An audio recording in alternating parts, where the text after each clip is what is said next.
Alright, market Amerika juga market kripto nampak berada pada zona hijau ya guys ya. Kalau kita lihat juga secara volume naik juga, market cap juga naik 2%, rata-rata pada zona hijau hari ini ya. Apakah ini sebuah pertanda bullish? Kira-kira kapan nih kita beli untuk investasi dan kapan nih idealnya untuk jual? Nanti gua akan bahas. Dan kalau kita tahu, sekarang Bitcoin itu berada pada level yang cukup krusial ya. Sekarang Bitcoin secara candle monthly atau candle bulanan itu berada pada di bawah level monthly-nya yang menjadi support selama 3 bulan terakhir ini dan 4 bulan untuk akhir September ini.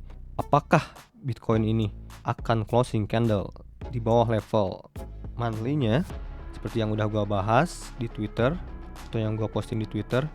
So nanti kita akan bahas ya. Dan juga pada video kali ini kamu akan melihat beberapa pendapat analis juga dan opini gue pribadi tentunya mengenai market crypto ini seperti apa. So ya, langsung aja kita bahas. Let's go, gas bro.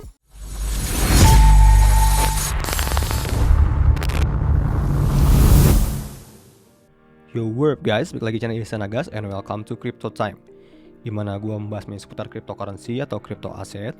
Dan jangan lupa subscribe dan juga jangan lupa like guys. Oke, semoga gue semakin semangat bikin video. Langsung aja kita lihat juga sebuah headline di mana ada seorang miliarder yaitu Ray Dalio dan juga seorang analis juga ya, makroekonomi, dan juga dia merupakan seorang pendiri Bridgewater Associates, di mana Ray Dalio ini sebenarnya udah predik dari pertengahan tahun 2021 ya mengenai crash ini yang akan terjadi. Bahkan dia ada sebuah video yang bisa dibilang viral ya di dunia ekonomi, di dunia finance, mengenai Great Reset. Potensi terjadinya Great Reset di tahun, kalau nggak salah ya, pada 2021 atau sampai 2024, dan mirip-mirip dengan apa yang terjadi pada bear market atau Great Reset yang pernah terjadi. Mungkin buat teman-teman yang belum nonton mengenai apa yang terjadi pada Great Reset itu seperti apa, kamu bisa tonton video gua sebelum ini ya, mengenai sejarah bear market. Oke, si Ray Dalio ini juga masih memproyeksikan atau prediksi yang cukup ngeri, ekonomi Amerika akan masih memburuk 2 tahun ke depan. Ya seperti kita tahu juga ya, kalau market Amerika itu sangat-sangat berpengaruh dengan kripto. Karena mayoritas terbesar, investor terbesar ya ada di Amerika ya kan. Dan juga kalau kita lihat secara chart pun, pergerakan seperti Nasdaq itu erat kaitannya dengan pergerakan Bitcoin atau cryptocurrency pada umumnya ya. Nasdaq ini merupakan kategori saham teknologi, 100 indeks saham teknologi Amerika. Makanya ya ketika tadi malam ya, market saham Amerika naik, ya kripto juga ikutan naik. Makanya gue sering banget sih kalau tiap malam ya ngelihat pembukaan market Amerika gitu, closing market Amerika. Ya, kadang-kadang cukup berpengaruh guys pergerakannya dengan market kripto. Oke, intinya bahwa tujuan kenaikan suku bunga ya yang dilakukan The Fed ya, yang seperti yang kita tahu, untuk menjinakkan rekor inflasi ini yang sangat tinggi, dan juga adanya invasi Rusia dan juga ada krisis energi ya, itu memiliki banyak ruang untuk penderitaan yang lebih lanjut katanya. Dia juga melihat ada red flag di mana ya akan adanya kontraksi sektor perumahan dan otomotif guys, serta kenaikan tingkat tunggakan kredit. Nah, yang gue cerna di sini seperti ini. The Fed kan menaikkan suku bunga guys ya. Secara chart, Bitcoin mungkin bisa dibilang ya sudah price in efek dari suku bunga The Fed yang meningkat. Nah, yang dimaksud dari kontraksi pada sektor perumahan dan otomotif ini, apabila suku bunga naik, maka suku bunga kredit pun akan meningkat. Maka efek dari situ bisa saja menimbulkan kegagalan kredit, atau banyak sekali orang-orang yang mandeg membayar cicilan, mungkin cicilan mobil, cicilan rumah, cicilan untuk bisnis dan lain-lain ya, karena suku bunganya terlalu tinggi. Yang asalnya misalkan ya cicilannya harus dibayarkan 10 juta per bulan, ya karena suku bunganya naik sekarang harus dibayar 11 juta atau 12 juta. Itu kan cukup membebankan guys ya, apalagi kalau tidak diimbangi dengan earning, kecuali kalau diimbangi dengan pendapatan ya guys. Itu juga yang kita akan lihat nanti, apakah ini juga akan berefek terjadinya resesi, karena banyak sekali kan ya analis-analis atau ekonom yang memprediksi akan terjadinya resesi, maka beban berat itu akan masih tetap terjadi. Nah, kalau kita lihat secara earning, sebenarnya pada saat peak di bulan November 2021, kalau harga di top, untuk earnings itu udah mulai flat guys, atau sudah mulai rata nih guys ya. Lihat perbandingan antara earnings dan S&P 500 atau indeks top 500 saham Amerika.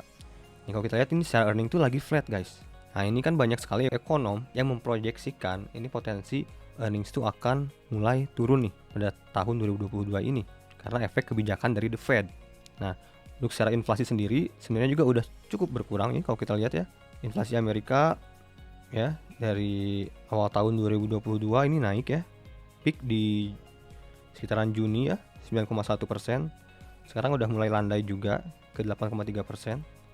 Meskipun ya secara inflation rate ini berada pada area yang cukup tinggi, yaitu setara dengan inflasi di tahun 90-an guys ya. Rekor selama 20 tahun. Jadi kita lihat aja nanti kedepannya seperti apa. Biasanya lihat kalau earningsnya turun, ini market semakin crash ya, semakin drop nih guys ya. Tiap earnings turun, yang orange nih earnings, EPS, earning per share, maka market akan turun. Dan biasanya bottom terlihat apabila saat earning sudah mencapai titik sideways di bawah ya, biasanya seperti itu guys ya. Jadi kalau kita lihat ini masih belum nampak. Kalau kita lihat ini earning sedang stabil, tapi market sudah menunjukkan kepanikan sebelum report earningnya keluar lagi untuk kuartal sekarang ini, kuartal 3 ya mungkin ya, kuartal 3, kuartal 4. Tapi dibalik itu kan pasti menimbulkan ketakutan market. Seperti yang kita ketahui, di saat market takut harusnya kita beli, ya kan gitu kan guys, secara konsep investasi harusnya begitu. Tapi itu memang susah banget sih memanipulasi psikologi. Nah kalau kita lihat juga secara psikologi ya, di pasar memang sangat ketakutan ya guys ya, extreme fear ya. Terus apakah kalian pada level ini harus membeli? Ya kalau kalian sebenarnya yakin, percaya dengan Bitcoin ya, dengan kripto ya, yang utamanya sih kalau di bear market gini cari aset-aset yang blue chip lah ibaratnya ya. Kalau di saham itu kan seperti BCA, Bank Mandiri kalau saham Indonesia ya. Kalau saham Amerika ya seperti Apple, Google gitu lah untuk saham teknologinya.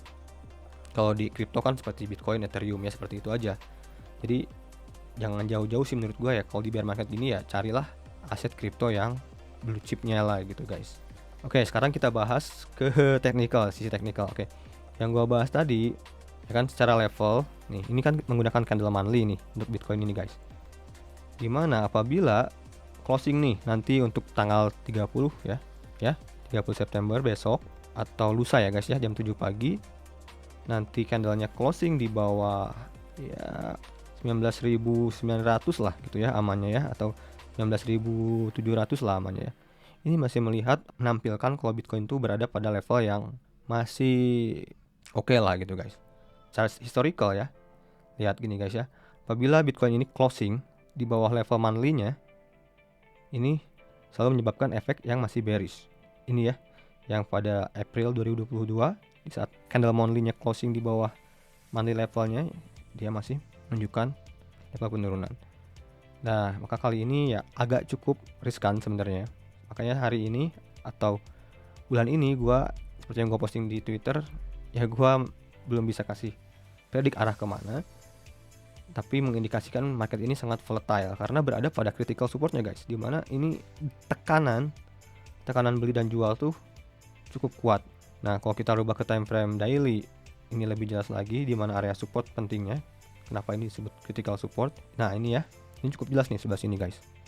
Di sini ada support ya, penting juga ada support. Maka di sini juga ada support. Maka ya kalau misalkan break dari support kritikalnya ini, yaitu support terakhirnya 17.600-an, ya berpotensi ya lanjut turun guys. Ke area setidaknya 13.800 atau 14.000-an atau bahkan ke 10.000-an ya. Tapi karena ini support yang sangat kuat ya, berpotensi juga sih kalaupun dibawa ke 17.300-an ini masih bisa mantul guys. Karena ini masih tes satu kali ya. Mungkin tes kedua masih cukup kuat. Ya mungkin tes selanjutnya apabila nggak kuat ya lanjut ya. Masih potensi naik dulu sih menurut gue ya. Meskipun secara pandangan panjangnya ya yang seperti gua bahas pada akhir tahun atau awal tahun ya, memang Bitcoin sih masih cukup bearish. Kira-kira kapan nih waktu yang tepat untuk beli? Nanti gua akan bahas ya. Gua sempet buat video awal tahun 2022 ya guys, di mana gua di sini berhasil short ya. Seperti yang mungkin followers gua yang lama tahu, gua short di sini menebak turun sampai sini perfect banget ya. Dan saat itu gua predikan di sini dia membentuk sebuah bear flag kan ya. Maka seperti yang pernah gua bahas pada video yang sudah lama itu, targetnya itu kurang lebih sebenarnya secara textbook ya, sebenarnya secara textbook ini ya di antara area 12.000 atau 13 ribuan atau 11.000 10.000, pokoknya area situlah. Oke, itu yang secara textbook, apa yang kita pelajari dari buku. Oke, nah dan juga ini ada sebuah pelajaran yang cukup menarik ya, dimana gue kemarin sempat menonton sebuah video dari Kevin Stephenson, salah satu analis kripto juga. Itu cukup panjang 1 jam. Di sini dia share sebuah analisa yang cukup simple. Menurut gue ini sangat simple malah ya, dimana area titik beli dan jual yang ideal untuk Bitcoin. Ini benar-benar menarik banget karena dia menjelaskan dengan cukup simple dan mudah dimengerti. Oke, yang pertama kita harus mengetahui kan, tren itu adalah sebuah teman, atau trend is your friend until the end ya, kalau kita belajar technical ya. Jadi kita secara simple kita melihat saja tren dari Bitcoin ini kan sudah jelas dalam tren bearish, tren turun. Nah, ini dalam chart logaritmik ya guys ya. Di saat Bitcoin ini berhasil keluar dari tren makro trend line downtrendnya ini, disitulah sebenarnya titik pertama kita mengambil keputusan untuk mulai membeli untuk investasi. Oke, contoh ini bear market di tahun 2013 dan akhirnya breakout trend line-nya di 2015. Jadi titik belinya saat breakout dan juga nanti bisa averaging down kalau dia retest. Oke, seperti itu. Terus ini yang tahun 2017 ya, bear market 2017 sama juga. Di saat breakout dari downtrend macro trend line-nya ya, kita ambil ya dan dibawa naik. Oke. Nah, kalau yang ini kan kasusnya beda ya. Di sini dia tidak retest. Jadi ya titik belinya antara pas breakout dan retest. Kalaupun tidak retest, setidaknya kita sudah beli pas saat breakout. Kenapa kita harus menunggu dulu konfirmasi saat Bitcoin breakout? Karena untuk menghindari ya kejatuhan yang lebih dalam ya. Ya kita harus ngikutin tren aja, seperti yang mungkin pernah gua bahas dari tahun-tahun pertama ya. Kita ngikutin tren yang terjadi, tren yang terlihat di chart ya. Jadi gua sebenarnya bukan memprediksi guys. Gua hanya membaca apa yang gua lihat di chart. Nah, kapan kita jual? Biasanya setelah kita beli nih saat breakout, jual nanti 1 tahun setelah halving ya. Contoh, kita beli di sini pada saat breakout dari tren, terus terjadi halving ya. Kalau kita lihat di sini terjadi sideways dan sebenarnya secara tren naik juga. Dan jual lah 1 tahun setelah halving. Dimana 1 tahun setelah halving ya rata-rata puncak dari bull run. Terus di sini juga ya, untuk tahun 2017 di saat breakout kita beli, kita tunggu dan kita jual nanti 1 tahun setelah halving. Ya kalau kita lihat berarti dari Juli 2016 sampai dijual di ya Desember 2017 gitu ya. 13 bulan atau 1 tahun lah ya. Kalau kita lihat nih dari halving nih ya, 1 tahun setelah halving dari Mei 2020 kita jual di April 2021. Jadi 1 tahun lah. 1 tahun setelah halving gitu. Jadi itu idealnya sebenarnya. Jadi kesimpulannya nanti yang paling ideal nih untuk investasi jangka panjang kan ya, beli saat breakout nih ya. Bitcoin nggak tahu, kita kan nggak tahu nih kapan Bitcoin akan breakout dari macro trend line downtrend ini ya. Kita nggak tahu kapan yang terjadi. Siapa tahu di sini dia terjadi pump, rejection di sini, sideways breakdown lagi ya. Dan akhirnya di sini mungkin dia mulailah berusaha untuk breakout. Oke, kita belum tahu sejauh ini. Nah nanti jualnya 1 tahun setelah halving, berarti potensi bull run yang terjadi ya kemungkinan terbesar kalau mengikuti teori ini jualnya nanti di tahun 2025. Apakah kalian sanggup hold sampai tahun 2025? Jadi kalaupun kalian bisa beli misalkan di area sekarang nih 20 ribuan, 15 ribuan, menurut gua potensi kejemputnya juga masih nggak akan jauh sih. Mungkin saja di 2023 bisa saja kejemput kalaupun dibawa turun ke sini ya. 2023 terjadi pump dulu ya sebelum halving, turun dan naik lagi pas halving, nanti 1 tahun tahun 2025 baru di sini kalian jual gitu. Jadi nggak ada salahnya sebenarnya di area sekarang nih kalian beli atau kalian menunggu lebih dalam lagi. Menurut gua oke sih ya, tapi ini bukan financial advice, ini yang gua lihat. Dan juga ada satu lagi, ini teori gua pribadi yang gua lihat dari apa yang pernah terjadi di market dan kita rubah ke time frame monthly. Nah kalau di sini kita lihat menggunakan MACD ya guys ya. Nah ini sejarah bottom biasanya terlihat di MACD itu ketika dengan time frame monthly ini si MACD-nya itu berubah menjadi warna pink, guys. Kita lihat di sini ada diagram kan ya. Nah, dimana ini kan masih merah nih guys ya. Untuk pergerakan bulan-bulan ini masih merah. Nah, di saat shifting nih dari merah ke pink, ini menunjukkan area-area bottom. Ini secara historical. Ini tahun 2019 ya. Saat masuk ke pink, ini di sini menjadi bottom. Oke. Nah, terus contoh juga yang di saat masuk ke pink, tek ya.